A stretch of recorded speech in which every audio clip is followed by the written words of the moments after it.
ठीक है, आज नया टॉपिक स्टार्ट करेंगे। वेक्टर ही स्टार्ट कर देता हूँ। ठीक है, पूरा फिजिक्स जो होगा वेक्टर पे ही बेस्ड होगा। न्यूमेरिकल मैक्सिमम वेक्टर पे ही बेस्ड मिलेंगे, चाहे नीट दो चाहे जेई दो। जेई में तो बहुत सारे, कम से कम 5-6 क्वेश्चन नीट वेक्टर के मिलेंगे, क्योंकि मैथ्स वाले भाग में भी पढ़ना पड़ता है। समझ में आया ना? नीट में ज़्यादा से ज़्यादा 2 क्वेश्चन लेकिन मिलेंगे। तो टॉपिक लिखो, हेडिंग लिखो वेक्टर। टॉपिक क्या है आज का? वेक्टर।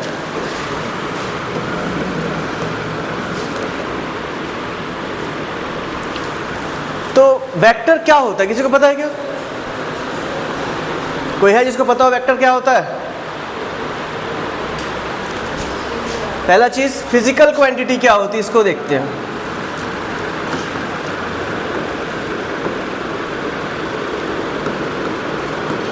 फिजिकल क्वांटिटीज क्या होती है? फिजिकल क्वांटिटीज का मतलब क्या होता है? वे सारी चीजें जिनको मेजर किया जा सकता है, जिनको नाप सकते हैं। ठीक है, तो फिजिकल क्वांटिटीज क्या होंगी? जिनको मेजर किया जा सकता है या जिनको मापन यानी कि नाप सकते हैं। हर वो चीज़ जिसको नापा जा सकता है उसको फिजिकल क्वांटिटी कहते हैं। जैसे मास यानी कि द्रव्यमान, किलोग्राम में नापते हो। लेंथ यानी कि लंबाई, किस में नापते हैं? मीटर में। टाइम किस में नापते हो? सेकंड में। फोर्स किस में नापते हैं? न्यूटन में। तो ये सारी चीज़ें क्या होती हैं? एक ना एक टाइप की भौतिक राशि यानी कि फिजिकल क्वांटिटीज होती हैं। फिजिकल क्वांटिटी समझ में है क्या होता है? किसी को डाउट है फिजिकल क्वांटिटी में? फिजिकल क्वांटिटी क्या होंगी? जिनको नाप सकते हैं। याद रखो। अब किसको फिजिकल क्वांटिटी नहीं मानेंगे, इसके बारे में एक बार सोचते हैं कि किसको बोलोगे कि फिजिकल क्वांटिटी नहीं है। जैसे प्यार, मोहब्बत और इश्क, क्या ये फिजिकल क्वांटिटी है? सोचो, नाप सकते हो क्या? बहुत प्यार करता हूं, नाप के दिखा। समझ में आया ना? क्या मेजरमेंट कर सकते हो उसका? तो क्या वो फिजिकल क्वांटिटी है? नहीं है। किसी का गाल में एक झापड़ मारे, बोले नाप के पता कितना चोट लगा, नाप सकता है क्या? तो वो भी फिजिकल क्वांटिटी नहीं है। समझ में आया? ठीक है, इमोशन, बहुत दुख हो रहा है, कितना दुख हो रहा है, नाप के बता। नाप सकते हो क्या? तो वो भी फिजिकल क्वांटिटी नहीं है। तो फिजिकल क्वांटिटी क्या होंगी? जिनको नाप सकते हैं, जिनको नहीं। गुस्सा नाप सकते हो क्या? वो फिजिकल क्वांटिटी नहीं। समझ में आया? फिजिकल क्वांटिटी समझ में आया क्या होता है? जिस भी चीज़ को नाप सकते हो उसको बोलेंगे फिजिकल क्वांटिटी। हो गया तक? अब अगला है कि ये वेक्टर और स्केलर क्या होते हैं। वेक्टर जो होता है वो एक फिजिकल क्वांटिटी को ही वेक्टर या स्केलर कह सकते हैं। जैसे मैं पूछूं कि मैं वेक्टर हूं या स्केलर, मैं वेक्टर हूं या स्केलर बताओ, तो नहीं बता सकते। क्यों नहीं बता सकते? क्योंकि मैं कोई फिजिकल क्वांटिटी नहीं हूं। ये टेबल वेक्टर है या स्केलर बता सकते हैं क्या? नहीं बता सकते। क्यों? क्योंकि ये फिजिकल क्वांटिटी नहीं है। समझ में? हवा वेक्टर है या स्केलर? नहीं बता सकते क्योंकि फिजिकल क्वांटिटी नहीं है। हवा को नाप सकते हो क्या? हवा का वॉल्यूम नाप सकते हो, हवा का मास नाप सकते हो, हवा की स्पीड नाप सकते हो, लेकिन हवा को नहीं नाप सकते। हवा तो एक वर्ड है ना। समझ में है? तो क्या वो फिजिकल क्वांटिटी है? नहीं। तो उसको वेक्टर और स्केलर नहीं बोल सकते। वेक्टर स्केलर किसको बोलोगे? किसी भी फिजिकल क्वांटिटी को। तो डेफिनेशन क्या होना चाहिए? वेक्टर यानी सदिश बोलते हैं ना हिंदी में। हिंदी में क्या बोलेंगे इसको? सदिश। सदिश मतलब स मतलब स और दिश मतलब दिशा, दिशा के साथ। नाम हिंदी वाला ज़्यादा सरल है। सदिश मतलब क्या होता है? ऐसी भौतिक राशियाँ, फिजिकल क्वांटिटी मतलब भौतिक राशि, ऐसी भौतिक राशि जिसका दिशा हो, उसको क्या कहोगे? सदिश। और ऐसी भौतिक राशि जिसकी दिशा नहीं होगी उसको बुलाएंगे स्केलर यानी कि अदिश। नहीं समझे? कितने प्रकार की भौतिक राशियाँ हो गई? 2 टाइप की, स्केलर और वेक्टर। क्या मैं सदिश और अदिश हो सकता हूँ? नहीं, क्योंकि मैं कोई फिजिकल क्वांटिटी नहीं हूँ। मेरा मास हो सकता है, मेरी हाइट हो सकती है, मेरी लेंथ हो सकती है, ये सब क्या होंगी? फिजिकल क्वांटिटी होंगी। तो उसको सदिश और अदिश बांट सकते हैं, लेकिन मैं क्या हूँ? सदिश और अदिश नहीं हो सकती। समझ में आया? स्केलर और वेक्टर में किसको बांटते हैं? फिजिकल क्वांटिटीज को। तो डेफिनेशन चाहो तो लिख सकते हो। क्या होगा डेफिनेशन फिजिकल क्वांटिटी का? बताओ डेफिनेशन क्या होगा? वेक्टर का ना, वेक्टर का डेफिनेशन हो जाएगा। वेक्टर क्या होता है देखते हैं। फिजिकल क्वांटिटी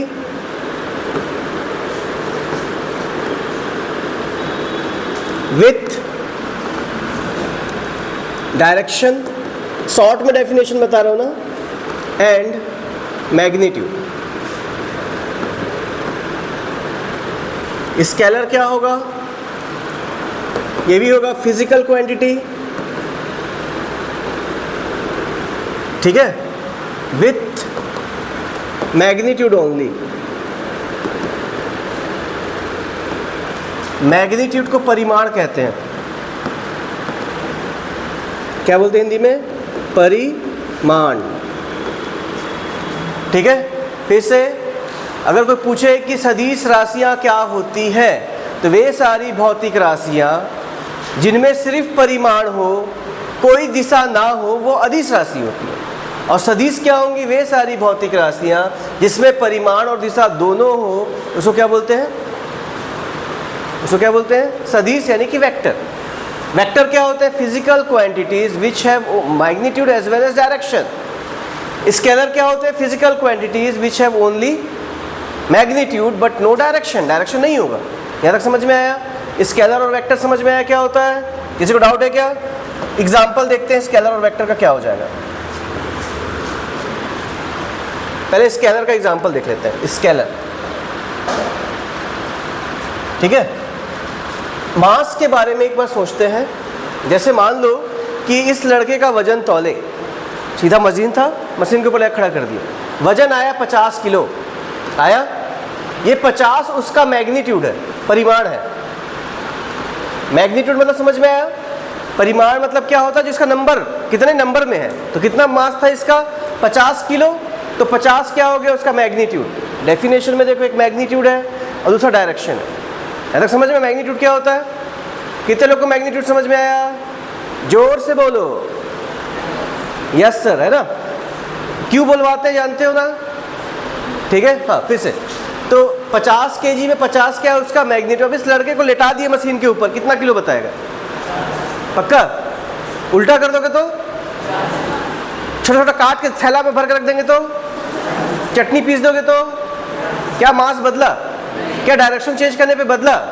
मतलब ये क्या होगा? स्केलर। मास स्केलर क्यों है समझ में आया? क्योंकि डायरेक्शन पे डिपेंड नहीं करता, जितना था उतने का उतना ही है। मास स्केलर है कि वेक्टर? क्यों? क्योंकि डायरेक्शन पे डिपेंड नहीं करता। अगला वॉल्यूम को चेक करो। वॉल्यूम जानते हो क्या होता है? वॉल्यूम मतलब कितना जगह घेर रहा है। जैसे पानी को लेते हैं ना लीटर में, ठीक है। 1 लीटर का बोतल लिया पानी का, तो उसमें कितना पानी है? 1 लीटर। तो क्या हो गया वो? 1 और क्या हो गया? लीटर। 1 क्या है उसका? मैग्नीट्यूड। अब एक बर्तन लिया, पानी को नीचे से डाले, कितना? 1 लीटर भर दिया, 1 ही लीटर रहेगा, समझे? ऊपर से भर दिए 1 लीटर पानी, तो भी 1 ही लीटर रहेगा। इस डायरेक्शन से भरोगे तो भी 1 लीटर रहेगा। मतलब डायरेक्शन चेंज करने पे वॉल्यूम का वैल्यू बदल रहा है क्या? नहीं समझे? इस पेन का वॉल्यूम किसी भी मेथड से निकालो, चाहे इधर से निकालो, चाहे इधर से निकालो, चाहे इधर से निकालो, हर बार सेम ही आता है। मतलब क्या है वो? स्केलर, अदिश राशि है। समझ में आया? क्यों? क्योंकि इसका डायरेक्शन पे डिपेंड नहीं कर रहा, इसकी वैल्यू डायरेक्शन पे डिपेंड नहीं करती। यहाँ तक समझ में आया? अब स्केलर को और पहचानने का तरीका एक और बताता हूँ, जोड़ के देख लेना। 2 और 2 कितना होता है? पक्का? 2 और 2, 2 और 3 हमेशा ऐसे ही होता है ना? ऐसा सिर्फ स्केलर में होता है। स्केलर में 2 + 2 कितना होगा? 2 और 3 कितना होगा? ठीक है। मतलब सिंपल मैथ्स को फॉलो करेगा, सिंपल अलजेब्रा। जैसे 2 किलो आलू लिए, 1 किलो आलू और डाल दिए, कितना हो गया? क्योंकि स्केलर है। स्केलर और वेक्टर को पहचानना बिल्कुल सरल है। जैसे 1 लीटर पानी था, 3 लीटर पानी और डाल दिए, कितना हो गया? सिंपल मैथ्स फॉलो कर रहा है, मतलब स्केलर है। डायरेक्शन से फर्क नहीं पड़ता। तो जिस चीज़ का डायरेक्शन यानी दिशा से फर्क नहीं पड़ता, उसको क्या बोलते हैं? सदिश, अदिश, यानी कि स्केलर। स्केलर को सिंपल जोड़ और घटा सकते हैं, इसके लिए कोई स्पेशल मैथ्स की जरूरत नहीं होती। यहाँ तक हो गया। अगला है वेक्टर का एग्जाम्पल, और आगे चलोगे तो और मिलेगा डिटेल में ये।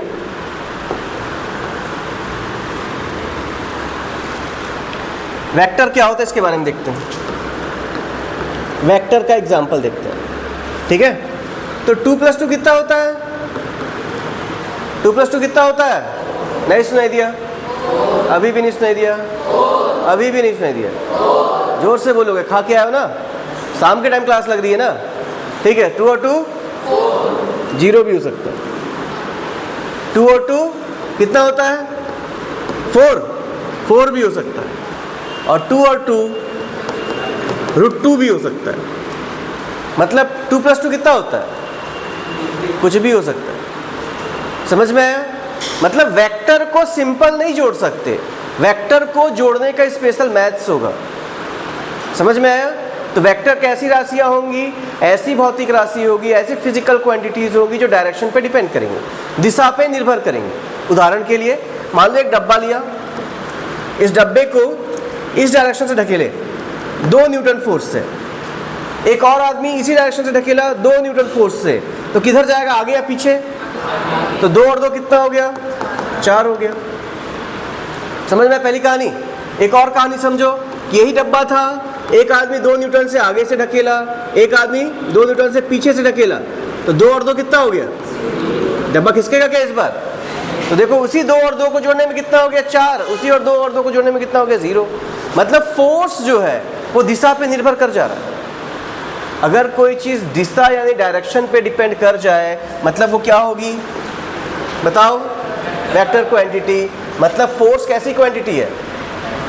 वेक्टर क्वांटिटी है। फोर्स कैसा हो जाएगा? एग्जांपल बताओ वेक्टर का। पहला हो जाएगा फोर्स। फोर्स निकलता है एक्सीलरेशन से, तो एक्सीलरेशन निकलता है वेलोसिटी से, तो वेलोसिटी निकलता है डिस्प्लेसमेंट से, तो डिस्प्लेसमेंट। ये सारे किसके एग्जांपल हो जाएंगे? वेक्टर के। फोर्स को हिंदी में क्या बुलाते हैं? बल। त्वरण, वेग, विस्थापन। नहीं समझ में आया? समझ में आ गया? क्या बता रहे हैं बताओ कि हम लोगों के पास कितने प्रकार की भौतिक राशियां हैं? सदिश और अदिश, यानी स्केलर और वेक्टर। स्केलर क्या होता है?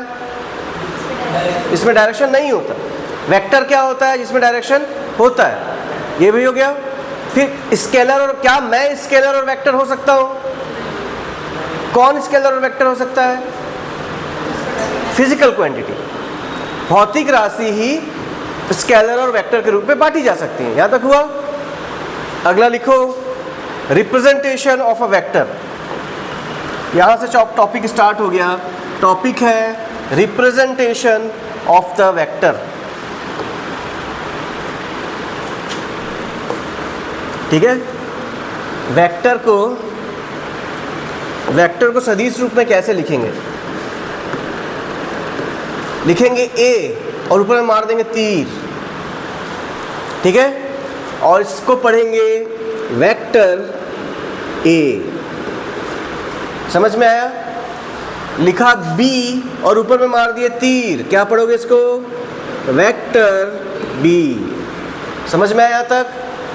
किसी को समझने में तकलीफ तो नहीं हो रहा है नाम लिखते समय? समझ में आया तक? इसके बाद देखना, किसी बच्चे का मन किया कि ऊपर ऐसे करके इधर तीर मार दिया, क्या इसको वेक्टर ए पढ़ोगे? पढ़ सकते हो, कोई प्रॉब्लम नहीं है ना? समझ में आया? तीर से फर्क नहीं पड़ता तीर, लेकिन जनरली तीर लेफ्ट में मारता है। समझ में आ गया ना? कोई अगर ऐसा मार दिया तो गलती नहीं, बहुत बड़ा पाप नहीं कर दिया, ठीक है। उल्टा सीधा सब चल जाएगा, पर तीर लगाना जरूरी है। क्या पढ़ोगे इसको? Vector A. यार क्लियर हुआ? अब किसी भी वेक्टर में कितनी चीजें होंगी? किसी भी वेक्टर में कितनी चीजें होंगी? कौन कौन सा? डायरेक्शन और मैग्नीट्यूड। तो देखो कैसे लिखेंगे। मान लो कि कोई वेक्टर ए है, या आर से स्टार्ट करते हैं, कोई वेक्टर आर है, तो वेक्टर में कितनी चीजें होंगी? 2 चीजें। एक होगा उसका मैग्नीट्यूड और दूसरा होगा उसका डायरेक्शन, ठीक है। सिर्फ लिखने का तरीका है, पढ़ने। जैसे अगर ये लिखा हुआ है तीर लगा करके, तो ये क्या है? Vector R. तीर के अगल बगल में डब्बा बना दिए तो क्या बोलेंगे? वेक्टर आर का मैग्नीट्यूड। और अगर टोपी पहना दिए तो वेक्टर आर का डायरेक्शन। वेक्टर में कितनी चीजें होती हैं? जोर से 2 चीजें। कौन कौन सी? एक डायरेक्शन और उसका मैग्नीट्यूड। डब्बा वाला मैग्नीट्यूड है और टोपी वाला डायरेक्शन। तो क्या बोल सकते हो, ये आर का जो डब्बा है ये क्या है, उसका मैग्नीट्यूड, और ये जो आर के ऊपर टोपी है इसको पढ़ेंगे आर कैप।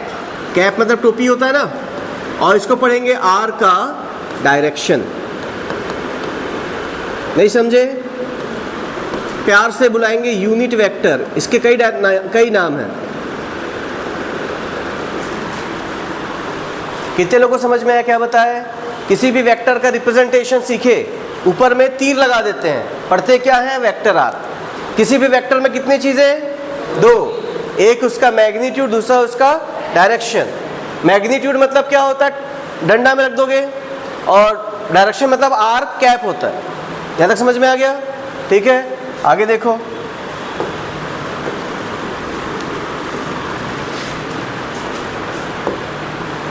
अब हम लोग समझते हैं एक्सिस के बारे में। किसके बारे में समझेंगे? एक्सिस के बारे में। एक्सिस देखो कैसा होता है, कितने एक्सिस होते हैं? पहला ये होता है एक्स एक्सिस, और ये होता है वाई एक्सिस। इतना बनता है ना सबको? कोई डाउट तो नहीं है? अब देखना, ये बनाया एक लाइन, ठीक है, इस लाइन की लंबाई है r। कोई डाउट है इसमें? अब यहां से एक बनाए लंब और इसको बोल दिया एंगल थीटा। कोई डाउट है इसमें? यहां तक समझ में आया? अब देखो, ट्रिग्नोमेट्री लगाना है ना, तो साइन थीटा क्या होगा बताओ? ये x है, ये y है, तो साइन थीटा क्या होगा? y by R. और कॉस थीटा क्या होगा? x बाई आर आएगा। ठीक है, यहाँ तक समझ में आया? अगर पूछें कि x कितना होगा, तो x कितना होगा? r कॉस थीटा होगा, और y कितना होगा? r sine theta. कोई डाउट तो नहीं है? तो जिसमें एंगल बनता है, ये x था ना, इसमें एंगल बना था, तो वो क्या होता है? r cos theta. और जिसमें एंगल नहीं बनता वो क्या होता है? r sin theta. तो याद करने वाला क्या बात है कि जिसमें लिखोगे तो जिसमें एंगल बनता है, क्या लिखेंगे? जिसमें एंगल बनता है वो होता है r cos थीटा, और जिसमें एंगल नहीं बनता वो होता है r sin थीटा। याद रहेगा? जिसमें एंगल बनता है वो r cos थीटा, जिसमें एंगल नहीं बनता वो sin थीटा। देखो पूरा बहुत जगह इसको लगाएंगे हम लोग, कई बार रिपीट होगा ये वाला वर्ड, कि जिसमें एंगल बनेगा वो cos थीटा, जिसमें एंगल नहीं बनेगा वो sin थीटा। याद रहेगा? स्टार्ट करें। जैसे देख लो, एक ही लाइन बनाया और इसको बोल दिया थीटा और इसको बोल दिया a। यहाँ तक समझ में आया? पूछा ये क्या होगा? ये लाइन दिख रही है ना, इस लाइन की वैल्यू क्या होगी? तो इसको बोलेंगे, एंगल बना है ना इसमें, तो ये होगा a cos थीटा, और इसमें इसमें एंगल बना है क्या? तो ये हो जाएगा a sin थीटा। समझ में आया कैसे बनाया? समझ में आया थोड़ा मोड़ा? और देखो, मान लो बनाया, ये लाइन बनाया, ऊपर से दो भाग में तोड़ रहा हूं, और ये एंगल है थीटा, ठीक है, और ये है मान लो b। तो बताओ क्या होगा? जिसमें एंगल बनता है वो cos थीटा, तो ये हो जाएगा b cos थीटा, और जिसमें एंगल नहीं बनता वो क्या होगा? b sin theta. नहीं समझ पा रहे हो? समझ में आ रहा है ना? जिसमें एंगल बनता है वो, जोर से बोला करो, और जोर से, हाँ, जिसमें एंगल बनता है वो, जिसमें एंगल नहीं बनता वो, जिसमें एंगल बनता है, जिसमें एंगल नहीं बनता। याद रहेगा? स्टार्ट करें आगे, ठीक है?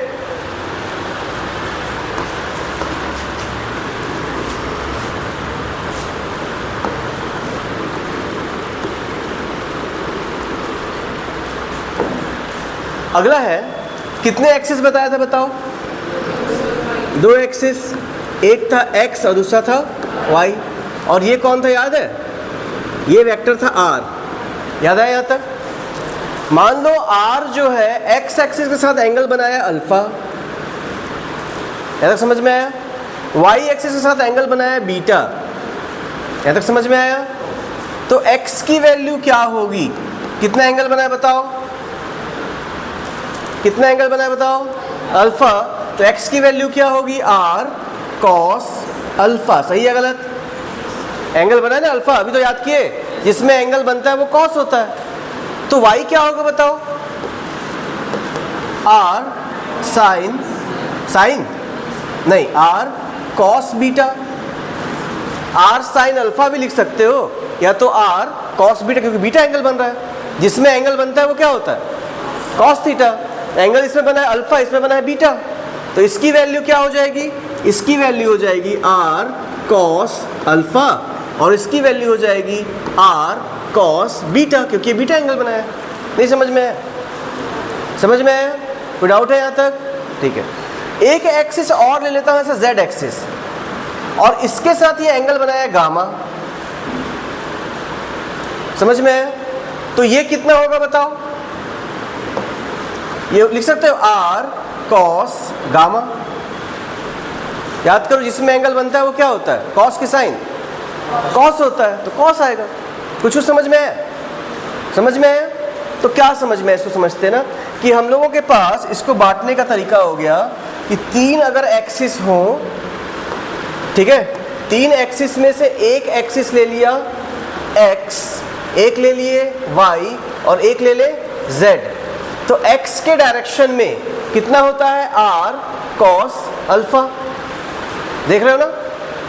y के डायरेक्शन में क्या होता है? r cos बीटा, और z के डायरेक्शन में क्या होता है? r cos gamma. नहीं समझ में आया? तो किसी वेक्टर r को तीन भाग में बांट सकते हैं, x के डायरेक्शन में, y के डायरेक्शन पे और z के डायरेक्शन। समझ में आया तक? किसी भी वेक्टर को कितने भाग में बांट सकते हो? तीन। कौन कौन से भाग, कौन कौन सा डायरेक्शन होगा? x, y और z। यहाँ तक हुआ? कोई डाउट इतने में? अब देखो, x तो पहले भी यूज कर चुके हैं, x का कुछ नाम रख दे रहा हूँ ना, इसको बोल दे रहा हूँ i का कैप, इसको दे दे रहे हैं j का कैप, और इसको बोल दे रहे हैं k का कैप। मतलब x के डायरेक्शन को क्या मान सकते हो? i cap. y के डायरेक्शन को क्या मान सकते हो? j cap. और z के डायरेक्शन को क्या मान सकते हैं? k cap. तो क्या लिख सकते हैं? किसी वेक्टर r को ऐसा लिख सकते हैं क्या? वेक्टर r को लिख सकते हैं r is equals to, x के डायरेक्शन में i कैप था, याद है? y के डायरेक्शन में j कैप, और z के डायरेक्शन में लिख सकते हो क्या? जोर से बोलोगे तो नींद भागेगी, तो सो जाओगे यहीं पर, ठीक है? कल से चेयर हटा के बिस्तर लगवा देंगे, ठीक है? हाँ, फिर से r का क्या वैल्यू हो सकता है? r को तीन भाग में बांट सकते हैं, x, y और z। x के डायरेक्शन को i कैप, y के डायरेक्शन को j कैप, और z के डायरेक्शन को k कैप। अच्छा, x की वैल्यू क्या निकली थी? याद करो, x की वैल्यू क्या निकली थी? r cos alpha. y की वैल्यू क्या निकली थी? r cos beta. और z की वैल्यू क्या निकली थी? r cos gamma. यहाँ तो क्या? ठीक है। और बाकी क्या होगा उसका डायरेक्शन? इसका डायरेक्शन क्या था? i कैप, j कैप और k कैप, और सबके बीच में क्या था? कुछ डाउट तो नहीं है? सबके पास अपना अपना r है, बाहर निकाल सकते हैं, तो बाहर निकाल दो, तो r इज इक्वल टू क्या बचेगा? r common cos alpha i cap plus cos beta j cap plus cos gamma k cap. यहाँ तक समझ में आया? किसी भी वेक्टर में कितनी चीजें थी? अब याद करो शुरू से, पहला जो बताया था, किसी भी वेक्टर में कितनी चीजें होती हैं? डायरेक्शन और मैग्नीट्यूड, याद है ना?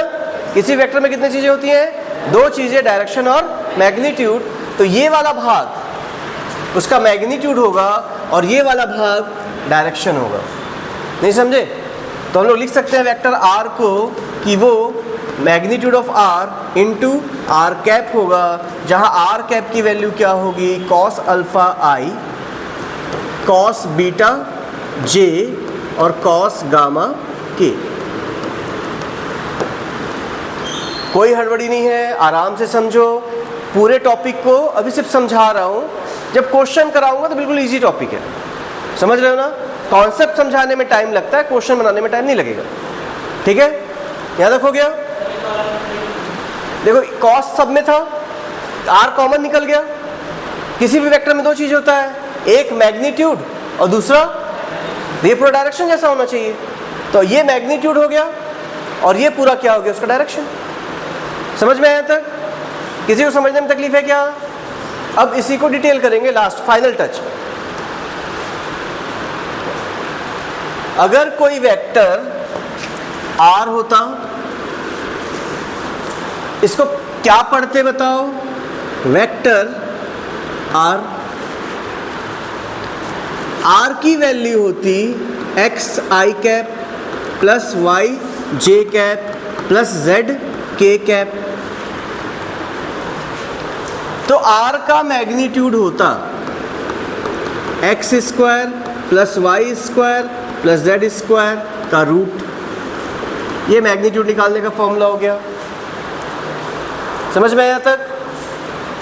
और आर का डायरेक्शन क्या होता, आर वेक्टर को उसी के मैग्नीट्यूड से डिवाइड कर देते। याद करो, देखो फॉर्मूला देखो, यहाँ पर आर कैप निकालना है तो इसको भेज दो इधर। तो वेक्टर को उसी के मैग्नीट्यूड से डिवाइड करने पे क्या मिल जाता है, उसका डायरेक्शन। ये क्या है, वेक्टर का डायरेक्शन। इसको और किस नाम से जानते हो, यूनिट वेक्टर के नाम से जानते हैं। समझ में आया? किसी भी वेक्टर आर को ऊपर में टोपी पहनाने पे वो क्या बन जाता है, आर कैप, यानी कि डायरेक्शन ऑफ द वेक्टर, सदिश की दिशा। समझ में आया? हिंदी में यूनिट को कहते हैं एकक सदिश। क्या बोलेंगे इसको, एकक सदिश। मेरे हिसाब से इतना तक समझ में आ जाना चाहिए। किसी को इतने में कुछ पूछना है पूछ सकते हो। आगे बढ़ जाए, बढ़ जाए आगे। क्वेश्चन लिखिए, क्वेश्चन लिखिए।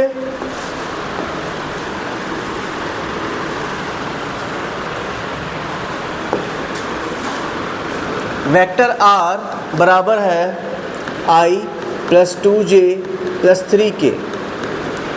वेक्टर ए इक्वल्स टू है 2i plus 2j plus k। Vector C equals to है 3i plus 2j plus 4k। ठीक है। क्वेश्चन है पहला, आर का मॉड निकालो, ए का मॉड निकालो और सी का मॉड निकालो। मॉड मतलब मैग्नीट्यूड हो गया, ठीक है। दूसरा क्वेश्चन है, आर का कैप निकालो, ए का कैप निकालो और सी का कैप निकालो।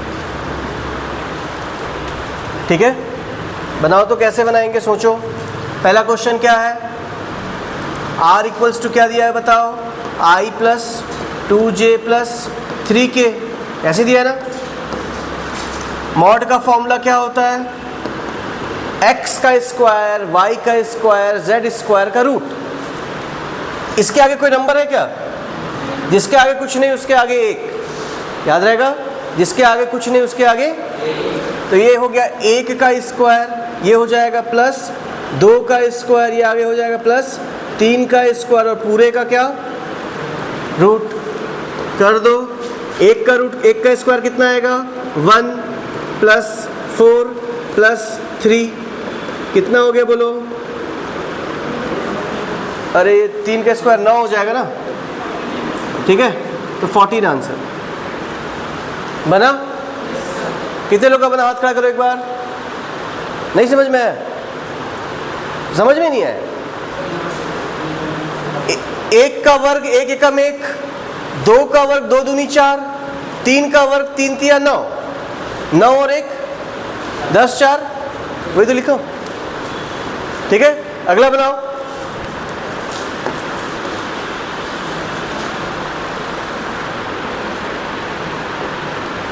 अगला क्या है, a दिया हुआ है, a की वैल्यू कितनी दी हुई है 2i plus 2j plus k। तो a का मॉड निकालना है तो अंडर रूट, याद आया। फिर 2 का स्क्वायर प्लस 2 का स्क्वायर प्लस 1 का स्क्वायर, जिसके आगे कुछ नहीं उसके आगे 1 होता है ना। बना लो, 2 दूनी 1 एकम 4 और 4 8 और 1 9 का रूट।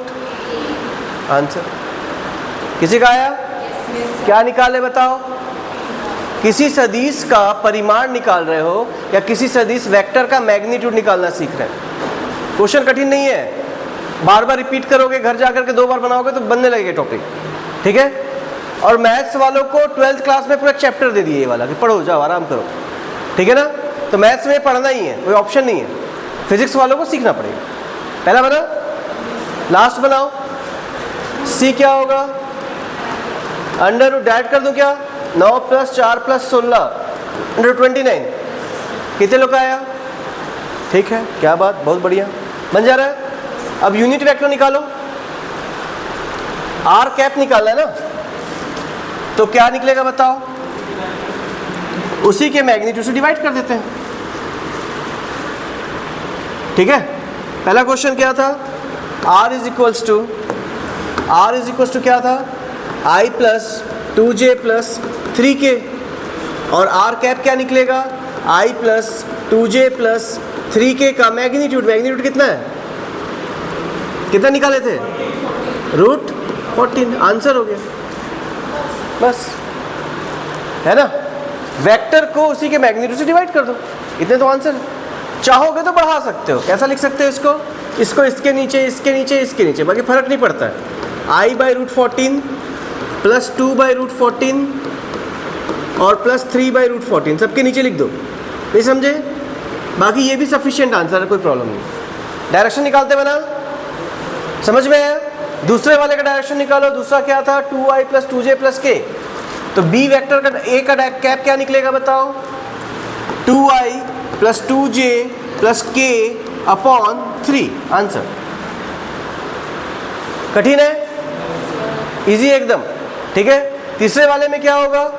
तीसरा वाला तो क्वेश्चन बन जाएगा, देख लियो ना, क्वेश्चन हो जाएगा वो भी। नेक्स्ट क्वेश्चन देखो, अभी क्या निकालना सीखे बताओ? डायरेक्शन ऑफ अ वेक्टर और मैग्नीट्यूड ऑफ अ वेक्टर बन जाएगा। अगला लिखो डायरेक्शन रेशियो और direction cosine. Direction ratio and direction cosine. कोई वेक्टर याद है कैसा होता था? R X I plus Y J plus Z के, ऐसे ही होता था ना। डायरेक्शन रेशियो को डी आर लिख दे रहा हूं ना शॉर्ट में, ठीक है। एक्स वाई और जेड को कहते हैं, समझ में आ गया? जो एक्स था उसको डी आर कहेंगे, वाई जो होगा डी आर कहेंगे, जेड को डी आर कहेंगे। यार समझ में है? कोई डाउट है इसमें? एक बार वेक्टर का वैल्यू याद करो तो पहले क्या पढ़ा चुका हो ना, वेक्टर की वैल्यू क्या निकली थी एक बार देखते हैं ना।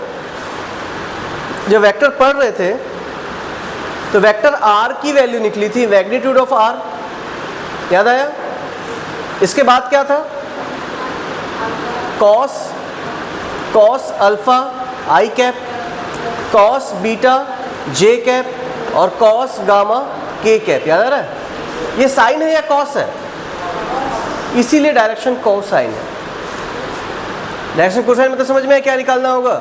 यही वाला कॉस निकालना है। कॉस अल्फा, कॉस बीटा और कॉस गामा, इसी को डायरेक्शन कोसाइन कहते हैं, याद रहेगा? Cos alpha, cos beta, cos gamma को ही डायरेक्शन कोसाइन कहते हैं, याद रखो। देखो कैसे निकालेंगे, दिमाग लगाते थोड़ा सा। अगर इसमें से निकालने की कोशिश करें डायरेक्शन कोसाइन को तो लिख सकते हो cos alpha plus cos beta plus cos gamma I J और के, ऐसा आ सकता है। इस इक्वल टू क्या बचेगा बताओ? वेक्टर आर को उसी के मैग्नीट्यूड से डिवाइड कर दे। इसको उठा के इधर ले आया, ऐसा कहीं देखे क्या पहले भी? यूनिट वेक्टर, याद है ना, वेक्टर को उसी के मैग्नीट्यूड से डिवाइड करते थे, तो इसको बोल सकते हैं ये आर कैप के बराबर होता है। याद है उस समय भी बताया था कि ये वेक्टर है तो ये उसका डायरेक्शन है, और डायरेक्शन को तो आर कैप कहते हो ना, समझ में आया? लिखो यहां तक।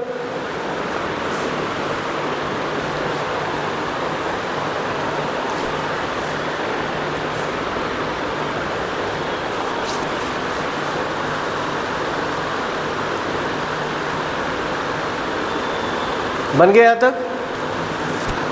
किसी को समझने में तकलीफ है क्या? ठीक है, अब याद करो कैसे निकाले थे आर कैप, याद है क्या? X I plus Y J plus Z के को इसी के मैग्नीट्यूड से डिवाइड कर दो, मतलब under root X square plus Y square plus Z square. याद आया? याद करो, मैग्नीट्यूड परिमाण निकालने का सूत्र बनाया हो ना क्वेश्चन 2-3 तो पीछे में, तो ये निकलता था। इसको ऐसा भी लिख सकते थे, याद है? लिखे थे X upon under root X square plus Y square plus Z square I cap plus Y upon under root X square plus Y square plus Z square J cap plus Z upon under root X square plus Y square plus Z square. अब मिला के देखो तो ये जो दिख रहा है ना, ये अल्फा के जैसा है, देखो आई के साथ है। इसको देखो, ये किसके जैसा है? बीटा के जैसा है। और ये किसके जैसा है? गामा के जैसा है। कुछ समझ में आया कि ये हो जाएगा कॉस अल्फा, कॉस बीटा और कॉस गामा? नहीं समझ पाए? समझ में आ गया? Cos alpha, cos beta, cos gamma क्या होगा? समझ में आया? ठीक है, बन जाएगा यहां तक। लिखो डायरेक्शन कोसाइन की वैल्यू, डीसी मतलब डायरेक्शन कोसाइन, कौन कौन होगा? कॉस अल्फा, कॉस बीटा और कॉस गामा। याद आया? कॉस अल्फा को बोलेंगे एल, कॉस बीटा को बोलेंगे एम और कॉस गामा को बोलेंगे एन। और वैल्यू कितनी होगी? X upon under root X square plus Y square plus Z square. M की वैल्यू कितनी होगी? Y upon under root X square plus Y square plus Z square. और एन की वैल्यू क्या होगी? Z upon under root X square plus Y square plus Z square. इस प्रकार हम लोग क्या निकालना सीख गए बताओ? डायरेक्शन रेशियो और डायरेक्शन कोसाइन। बनेगा क्वेश्चन 2 इस टॉपिक के? समझ में आ रहा है ना? चलिए ट्राई कीजिए।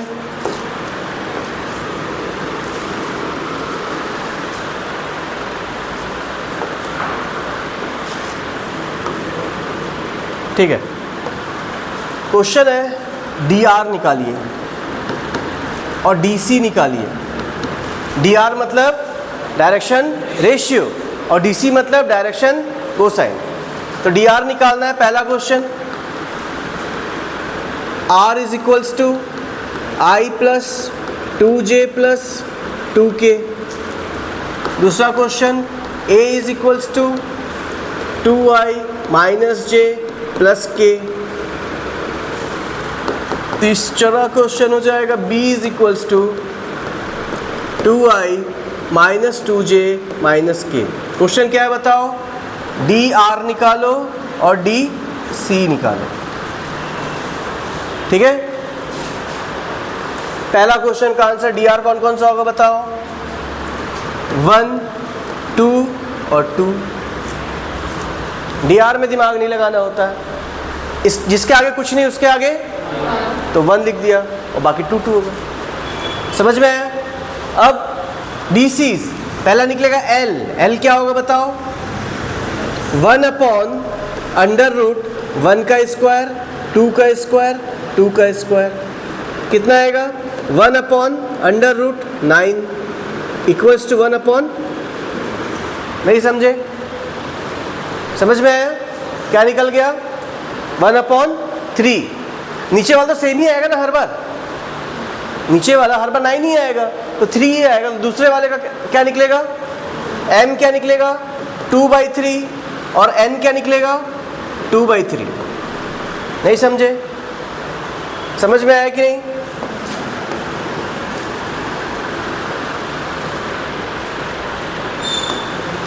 बना?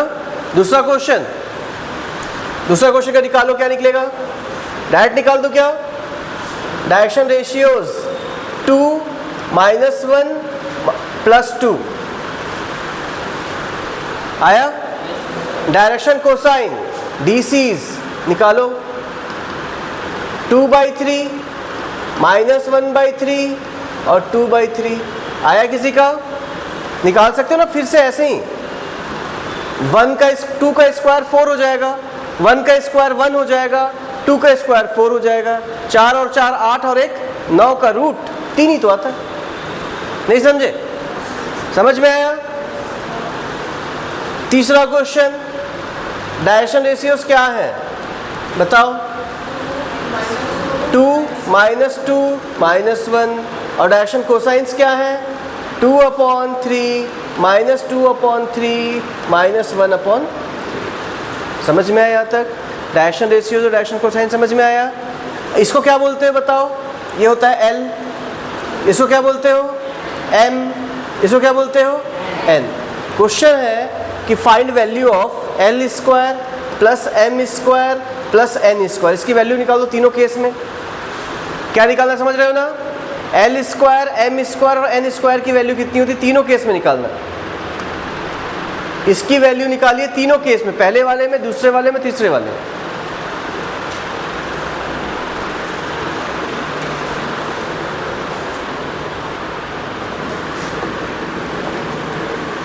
किसी का आया क्या?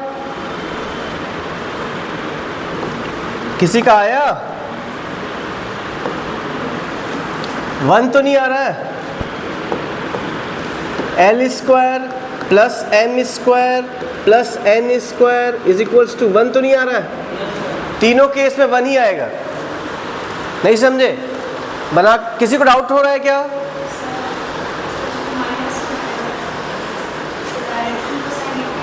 हाँ मतलब अच्छा, ये तो है माइनस, ही तो है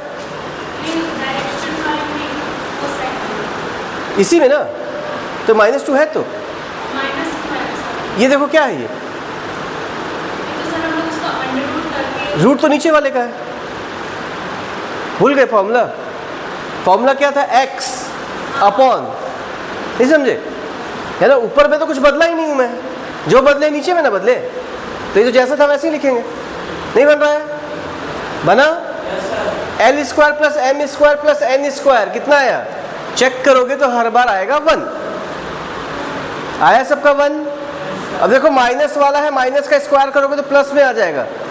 ठीक है, उसको माइनस में मत कर दे। जैसे इसी क्वेश्चन को देखो, लास्ट वाला 2/3 का स्क्वायर प्लस -2/3 का स्क्वायर प्लस -1/3 का स्क्वायर, यही करना है ना।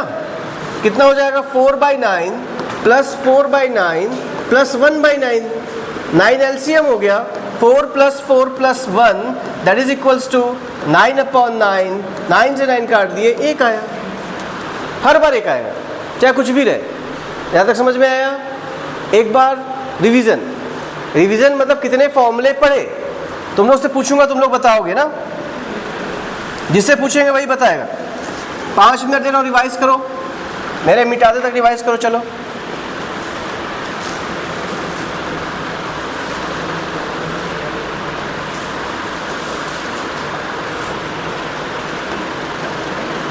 कर ली revision?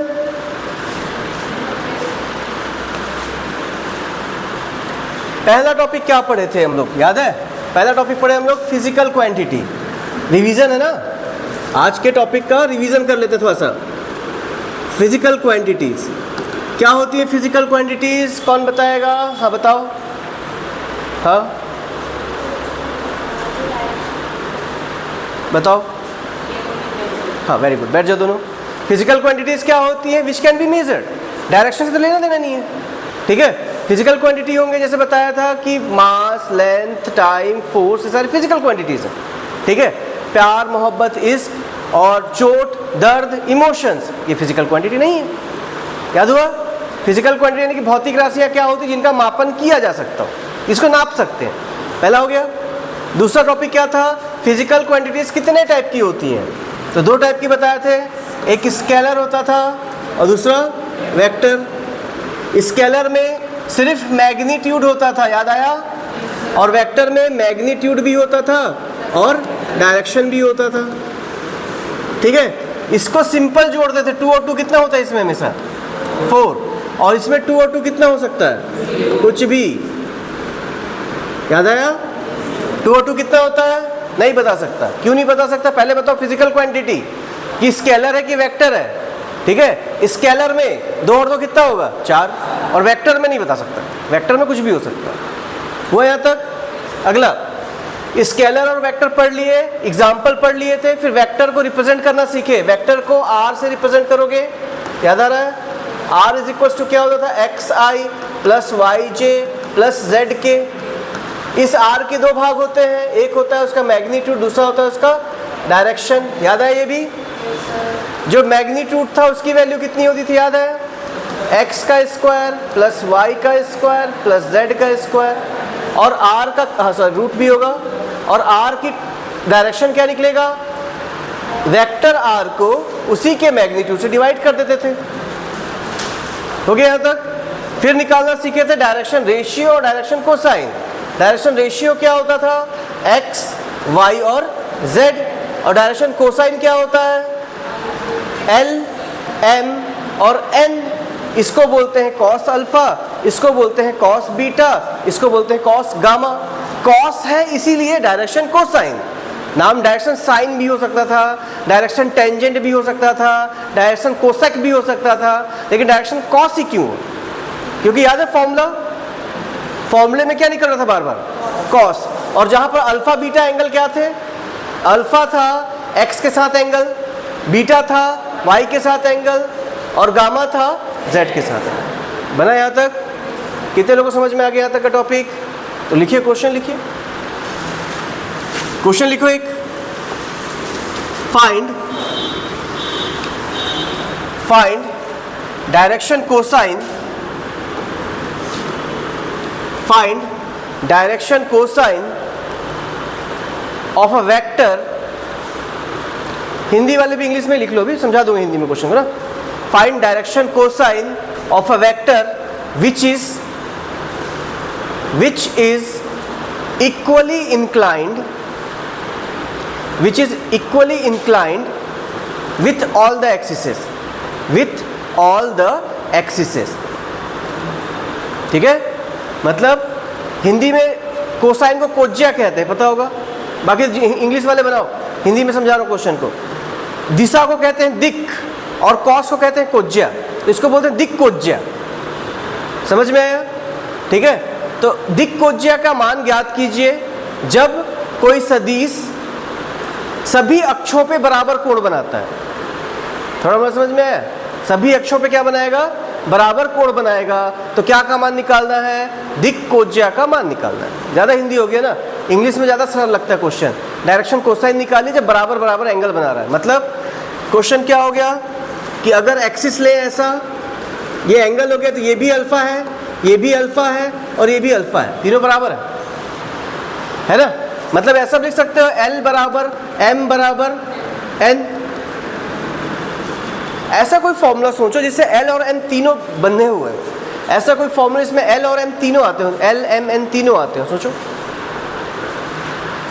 L square plus M square plus N square बराबर, पढ़ाओ ने फॉर्मूला, तो तीनों बराबर है क्या?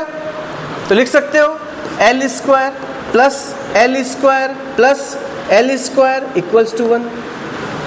नहीं समझ में आया? तीनों को L स्क्वायर क्यों लिखा? क्वेश्चन में दिया है तीनों बराबर है, तो कितना L स्क्वायर हो गया? 3L square equals to 1। L square equals to 1/3। L बराबर 1/√3। क्वेश्चन पढ़ो क्या था? डायरेक्शन कोसाइन निकालो। डायरेक्शन कोसाइन मतलब L M और N, और तीनों की वैल्यू कितनी आ गई? 1/√3। कितने लोग को समझ में आया क्वेश्चन? थोड़ा कठिन था क्या? लॉजिक समझ में आया होगा तो क्वेश्चन डायरेक्ट भी बना सकते हैं, ठीक है। अगर इस क्वेश्चन का लॉजिक समझे होगे तो इस क्वेश्चन को डायरेक्ट भी बना सकते हैं। एक चीज़ ध्यान देना, जो रूट की वैल्यू होती है वो सिर्फ प्लस में होती है क्या? रूट की वैल्यू तो प्लस और माइनस दोनों ले सकता हूँ ना, याद करो। रूट एक्स की जो वैल्यू निकलेगी, रूट 3 जो था, तो यहाँ पर प्लस माइनस लिखना चाहिए एक्चुअली, ठीक है।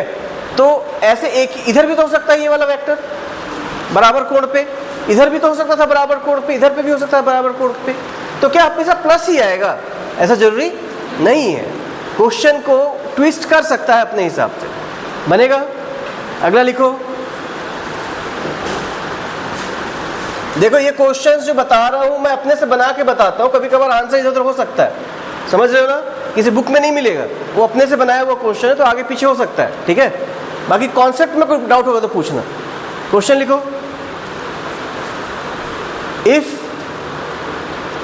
Alpha is equals to 90 degree, beta equals to 30 degree, find gamma. Find gamma, 3 angle होते हैं ना, अल्फा, बीटा और गामा। एंगल दिया हुआ है, कैसे बनाओगे सोचो। अल्फा की वैल्यू कितनी है? 90, बीटा की वैल्यू कितनी है? 30 और गामा की वैल्यू निकालनी है। यहाँ तक आया? फॉर्मूला क्या होता है? कॉस अल्फा का स्क्वायर, कॉस बीटा का स्क्वायर, कॉस गामा का स्क्वायर बराबर 1। ये फॉर्मूला पढ़ाए हो क्या? Cos alpha square, cos beta square, cos gamma square 1, ये फॉर्मूला बताया क्या? ये एल एम एन ही तो है, ये एल है, ये एम है, ये एन है, कोई फॉर्मूला अलग थोड़ी ना पढ़ा है, ये तो वही है ना। कॉस अल्फा मतलब कॉस 90 का स्क्वायर, कॉस बीटा मतलब कॉस 30 का स्क्वायर, कॉस गामा निकालना है। कॉस 90 0 होता है, ठीक है। कॉस 30 की वैल्यू कितनी होती है? छोटा एंगल पे बड़ा वैल्यू मिलेगा, तो √3/2, ठीक है। तो कितना मिल गया ये? √3/2 का square plus cos square gamma equals to 1। नहीं समझे? √3 का स्क्वायर हो जाएगा 3 और 2 का हो जाएगा 4, तो 3/4 आ जाएगा। तो क्या लिख सकते हो इसको? इसको लिख सकते हैं cos square gamma equals to 1 - 3/4। समझ में आया? 1 - 3/4 कहाँ से आया? समझ में आया तक? इसे क्या निकलेगा कि cos square gamma is equals to, LCM ले लोगे तो ये 4 हो जाएगा, 4 में 3 घटाएंगे तो 1/4, तो कॉस गामा क्या निकल जाएगा? 1/2। तो गामा क्या निकलेगा? 1/2 कब आता है? 60 डिग्री में, ठीक है। जितना पढ़ाया था आज तक, अभी क्या क्या टॉपिक पढ़े थे हम लोग? एंगल निकालना सीखे थे, ट्रिग्नोमेट्री सीखे थे, वेक्टर सीखे थे, सब लग गए, समझ में आया। पर अगर ये क्वेश्चन समझ में आया, भले ना बने, अभी फिलहाल में मान लो नहीं बन रहा है, लेकिन अगर क्वेश्चन समझ में आ गया तो भी सफिशिएंट है। घर जा करके इन्हीं क्वेश्चन को 2-2 बार बनाओ, बहुत सारे क्वेश्चन करवाए हो आज, ठीक है। घर जा करके इन्हीं क्वेश्चन को दोबारा बनाओ, कैसे नहीं बनेगा? टॉपिक समझ में आ गया तक? वेक्टर का हाफ नहीं, एक छोटा सा पार्ट हुआ है, ठीक है। वेक्टर कम से कम 3 दिन चलता है, लेकिन जिसको वेक्टर बन जाएगा उसको आधा फिजिक्स बन जाएगा, ठीक है। फिजिक्स बनाने के लिए इंटीग्रेशन, डिफरेंशिएशन और वेक्टर, इतना ही अच्छे से पढ़ना होता है, समझ में आया? इसका कॉन्सेप्ट अगर हर पॉइंट पे क्लियर है तो फिजिक्स इजी है, और अगर इसका कॉन्सेप्ट क्लियर नहीं है तो फिजिक्स कठिन। हो गया? चलिए ठीक है, बंद कर दो।